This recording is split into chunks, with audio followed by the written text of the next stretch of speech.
Bon, le sac comporte déjà un premier inconvénient, si on peut dire, c'est qu'il s'ouvre par derrière. La plupart des sacs actuels s'ouvrent sur le dos.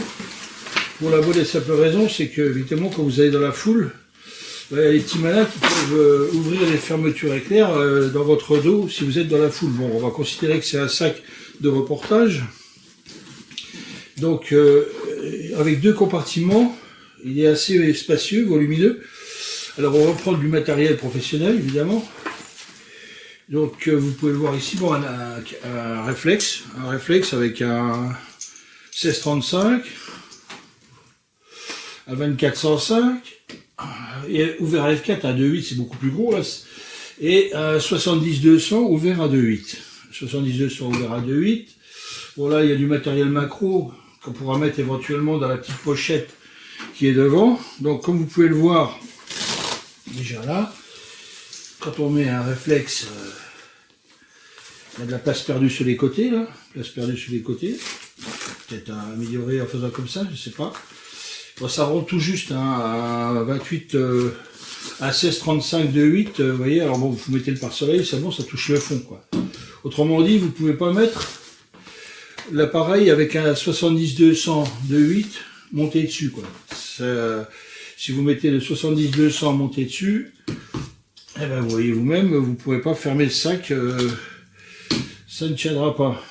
Et pourtant, ça serait bien pratique, parce que le 70-200, vous voyez, vous ne pourrez pas fermer le sac. C'est bien dommage.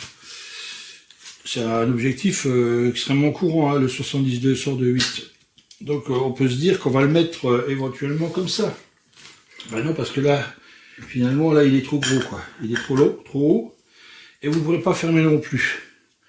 Donc, exit le 70-200 de 8, à moins que de le mettre éventuellement dans la pochette du bas, ce qui est complètement peu pratique, puisque c'est un objectif, vous posez le sac et vous sortez l'appareil avec l'objectif monté, quoi.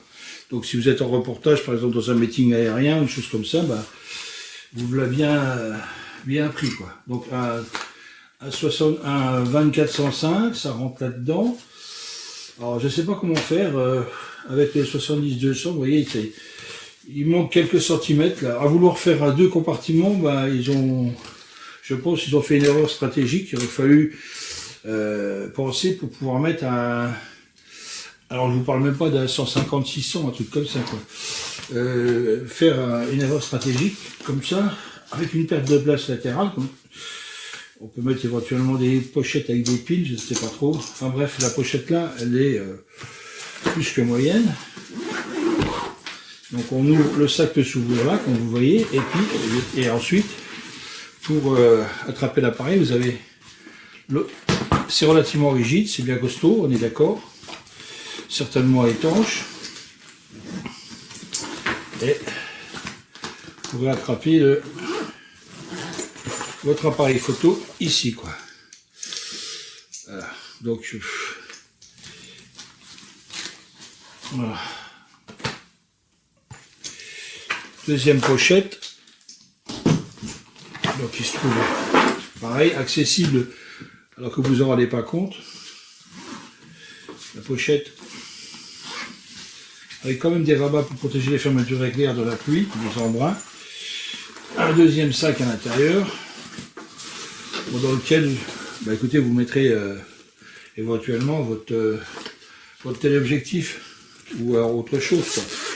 C'est pareil là, si vous mettez votre télé, vous ne pouvez plus rien mettre d'autre dedans, quoi. Vous bouffez complètement la place et comme ça, il n'est pas assez profond, ça ne tient pas. Même tarif. Voilà, donc 70-200 avec 2.8 avec ce type de sac, bah vous oubliez, c'est bien dommage. C'est bien dommage. Alors il y a une chose qui est quand même bien foutue, comme sur certains Loft Pro, vous posez par terre, votre sac ne posera que sur les trucs en caoutchouc là, ce qui fait qu'il tient bien droit devant comme ça, c'est très bien. Pochette latérale pour les papiers et tout. Donc moi j'aurais préféré un sac qui s'ouvre complètement sur toute la longueur à l'arrière, comme beaucoup de modèles le font actuellement, avec un ensemble totalement modulaire. Cette pochette de séparation, en fin de compte, relève plus du gadget et limite les possibilités du sac. C'est bien dommage.